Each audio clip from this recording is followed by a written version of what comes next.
they're all gonna kill you if you don't get on the misery bus.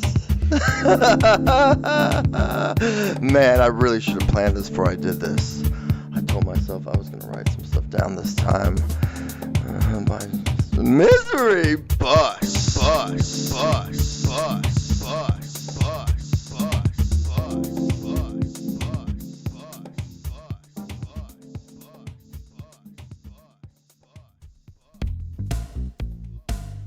We were just talking about 1776 and Howard Da Silva gives a great performance of. He gives a gay performance in that movie. I think we did watch that in school. What, 1776? Yeah. I didn't see it. I did like think it about was the kind past of decade gay. or so. Like all the foppish looking, because they're all like wearing pantaloons and these curly wigs and stuff. Well, some of them, but they're also accentuating the fact that it's like But they're also summertime and in Philadelphia, they're really, really hot too. So it's like, Yeah. They're not trying to make it look like it's a fashion show of 18th century garb.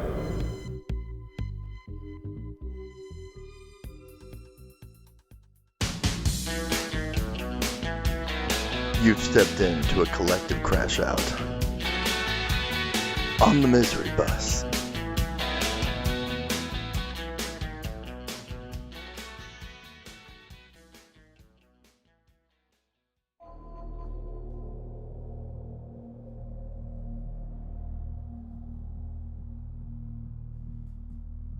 And I don't know anything about Hamas. You know, we hear Hamas they're always hiding in hospitals. So the IDF uses that as justification for destroying hospitals, schools, churches, mosques, any place that they can say that justify saying Hamas was hiding there, or whatever.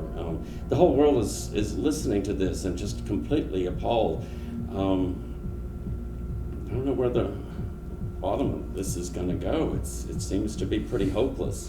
I don't know if I were a god, I'd come to the rescue not of the Jews over there, or should say more properly Zionists of Israel, but I'd come to the Palestinian people. Yeah, how do you who need a Mashiach much more so than those Jews over there. Justify people's prayers about peace in the Middle East when it's the Holy Land that's at war with itself?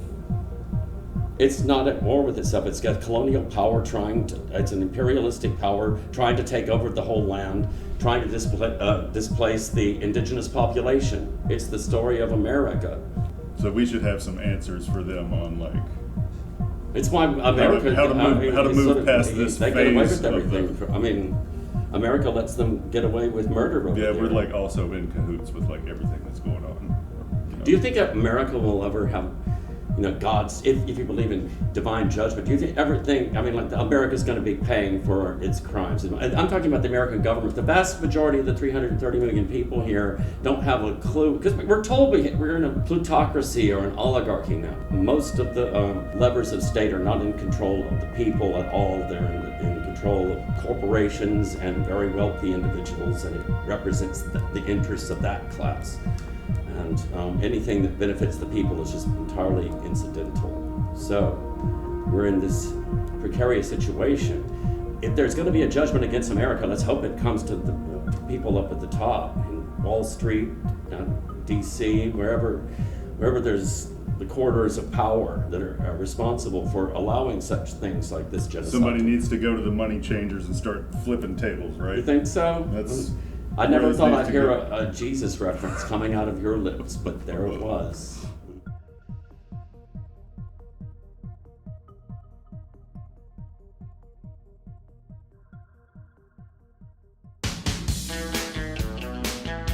There ain't no Miss Frizzle here on the misery bus.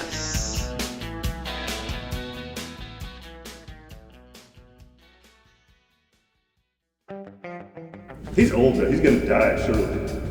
And then Not too we much have longer. J.D. Like Vance, terrible health. personally groomed by Peter Thiel, right-wing nutjobs. But the important thing about Trump is that he's representative of a particular class that is trying to impose harsh, right-wing, fascist dictatorship ideas on this country and trying to scale back. And the Enlightenment ideals that this country was founded upon 250 years ago. Yeah, which is also kind of dubious if you think about it. Because they was like, most of those guys had slaves, right? Yeah, you're suggesting that they're all that the founding fathers were all meant to be saints. We don't revere them for being fucking saints. We also took the country from ideals that did motivate the country, and you're talking about scaling back things. People don't deserve to have a free press. People don't deserve to have habeas corpus. They have a swift and speedy trial. You know. Well, this was a rebellion from a kingdom, though, right? We're like rebelling against a king. We didn't want a king. So we came here and stole a bunch of other people's land, and we're like, this is where we're going to make our country. But we're going to make it with our ideas. And some of those ideals well, nobody said that we've been exactly perfect. That's what I mean by all governments are flawed. Like you don't see it in hindsight when everything has come to light about like the process of creating a country. Like all of the bad stuff that came from it. People are just programmed to smile when they see American flags waving around. Reverence towards the military. I've got relatives who they don't know anything about politics, but they will defend Trump endlessly. They just can't see it. Because somebody told them, it's like, always vote Republican, always vote Republican. My granddaddy told me to vote for this guy. He's the best man for the job. You know anything about him? No. Best man for the job. How do you know?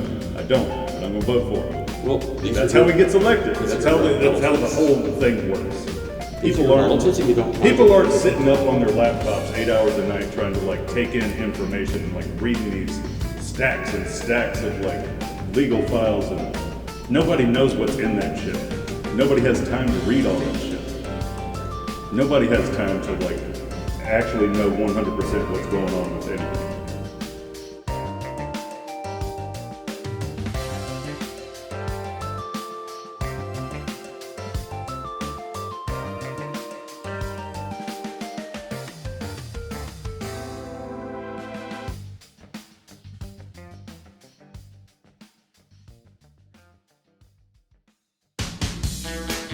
I'm busted.